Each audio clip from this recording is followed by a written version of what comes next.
L'armée algérienne attaque des Sahraouis civils des camps de Tindouf, un mort et un blessé grave. Sahara marocain, Blinken refuse de cautionner le discours séparatiste.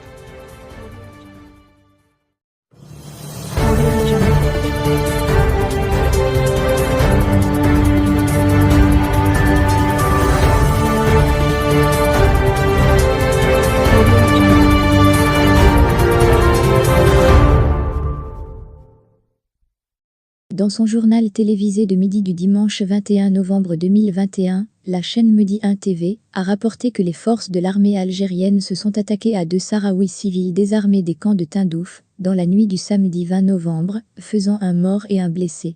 Les victimes sont les Kbir Ould Mohamed Ould Sidamed et Ould Mohamed Fadel Ould Lemam, qui appartiennent tous les deux à la tribu Salam al-Rakibat. Le premier est décédé, tandis que le second a été grièvement blessé. La fusillade a eu lieu à 5 km à l'ouest des camps de Tindouf, alors que les victimes se trouvaient à bord d'un véhicule tout-terrain.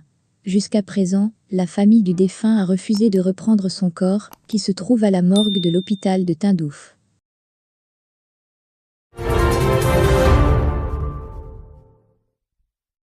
Sahara marocain, Blinken refuse de cautionner le discours séparatiste.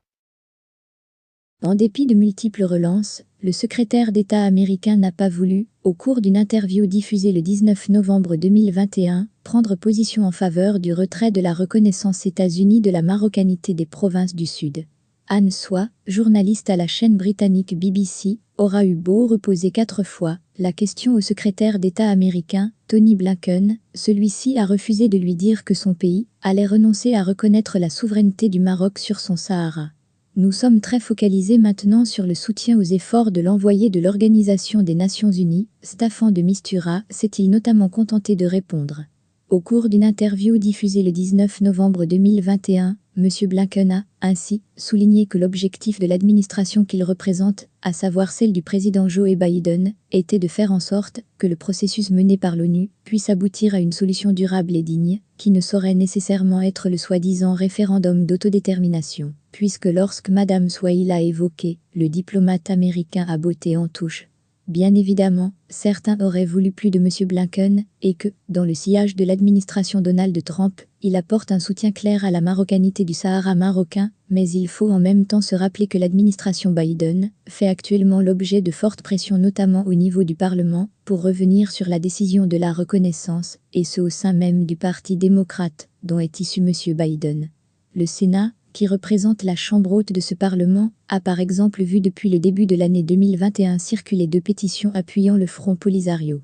Par conséquent, le simple fait que la reconnaissance reste toujours d'actualité constitue une gifle énorme pour le mouvement séparatiste et son parrain algérien, d'autant plus qu'au niveau de l'ONU, elle est accompagnée d'une diplomatie pro-marocaine à souhait des États-Unis. La dernière résolution du Conseil de sécurité sur la situation concernant le Sahara marocain, due justement à la partie américaine, avait notamment vu cette dernière saluer l'initiative du Maroc pour la négociation d'un statut d'autonomie, en ce qu'elle constitue une base sérieuse et crédible pour le règlement du différend autour des provinces sahariennes.